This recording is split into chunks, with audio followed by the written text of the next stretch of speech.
ヒョウスベ。カッパの仲間とされる妖怪、ヒョウスベ。九州地方に多く現れ、ナスを好むと言われ、初ナスを備える風習もあるという。また、風呂好きな面もあり、ヒョウスベが風呂に入った後の湯船には、大量の毛が浮かんでおり、その湯に触れた馬が死んでしまった話や、薬屋の風呂に毎晩入りに来るので、お湯を抜いていたところ、馬を殺されてしまったという話もあり、その毛むくじゃらな体にハゲ頭、おどけた表情とポーズとは裏腹に、凶暴な一面も見せる。また、見ると病になる。笑うのにつられて自分も笑うと死んでしまう。と言われ、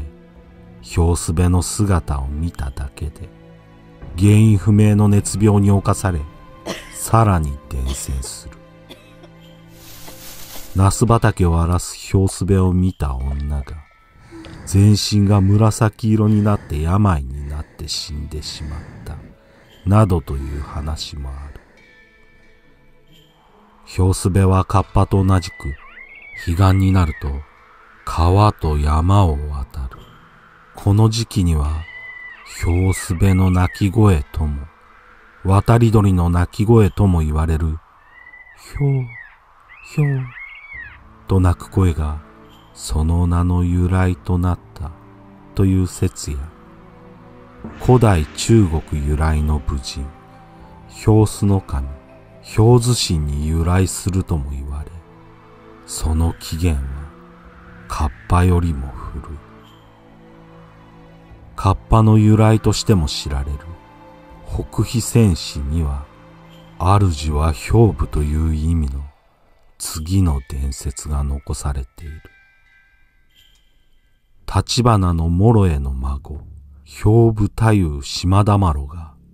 春日の社造営の命を受けたとき、うちの匠の神が99の人型を作り、秘密の技で印を結んで呪文を唱えた。するとたちまち人型に火が燃え移って風が舞い、人型がわらべの姿に変化した。そしてある時は水の底に入り、ある時は山の上に倒れて神通力を発揮し、思いのほか大きな手柄を成して社は早くに完成した。この社が完成した後、人型は川に捨てられてしまったが、変わらずに動き続け、人馬六頭を犯し、甚だ世の災いとなった。今のカハク、カッパとはこれのことである。これを聞いた聖徳天皇は、島田麻呂に急いでこの災いを鎮めるよう、命のりを下した。島田麻呂がこの命を川の中、水辺に解いて回ると、それ以降、カッパの災いが起こらなくなった。これよりこのカッパを、ヒョウスベと呼んだ。言うまでもなく、ヒョウスベは、立花氏の眷属となったのである。立花氏はその後、肥前に下り、眷属であったカッパたち、ヒョウスベも共に下って、潮見川に移り住んだのだという。現在そこには、カッパ伝説発祥の地、カッパの正門石が残されている。潮見城第一代の城主、立花の君成が、嘉定3年、1237年、長島の小総持統として、立花に下校されました。その折、立花の眷属、家臣であったカッパも、君成に従って潮見川に移り住みました。カッパは元気でしたので、つい子供たちにいたずらをしました。人々の苦しみを知った君なりは、塩見神社の神主さんにその説得を頼みました。神主さんはこの正門石のところにカッパを集め、カッパたちよ、この石に花が咲いたら、お前たちに人間を一人くれてやろう。